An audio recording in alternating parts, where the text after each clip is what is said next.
dito, pagtanggal ng patahay, so huwag kayong pumutol dito kasi wala ang joint dito. Ang joint dito at least 2 inch, dito 1 inch lang. Para di kayo mahirapan, ito na lang yung balat, oh. Tandaan nyo itong balat na to, okay? Iganyan nyo lang yung knife nyo, lagyan nyo ng konting laman, tapos idiretso nyo lang ganyan. Tapos, pag di nyo makita ang joint, iganyan nyo lang kutsilyo mahanap. Pero pag nakita nyo na, pwede nyo lang idiretso yan.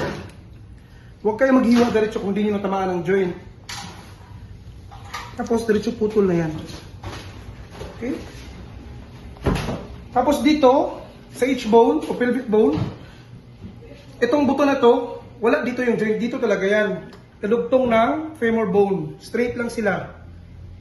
So, ang gawin, huwag idikit masyado, half inch. Tukod ulit. Importante. Para paghiwa, diretso na siya. Okay? Pwede kayo mag letter C ganyan. Pwede din. Pag nakita nyo na yung joint, diretso na kayo dito sa gilid. At least 1 inch lang, iganyan nyo lang. Tapos saka kayo mag letter C. Tapos dito, letter U.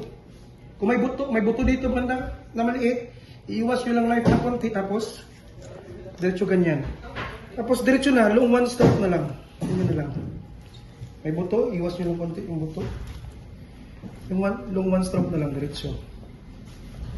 Tapos dito, huwag kalimutan tanggalin yung excess skin at saka excess fat. Trim talaga kayo. Tapos, kung asan nakapabor yung karkas, ipabor nyo yung karkas sa inyo. Kung nakaganyan siya, dapat nakapabor sa inyo. In case na wala itong guide na ito, itong line na to, ang tandaan nyo itong dulo-dulo na lang, ang femur bone. So, ang gawin nyo, medyo slant konti, dikit sa buto.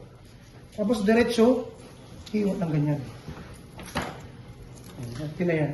Okay? Tapos, mahirap, hindi pabor, iikot nyo ulit. Ganun pa rin yung gawin, kagaya na kabila. Tapos, idikit nyo lang ganyan, tapos, iganyan nyo lang.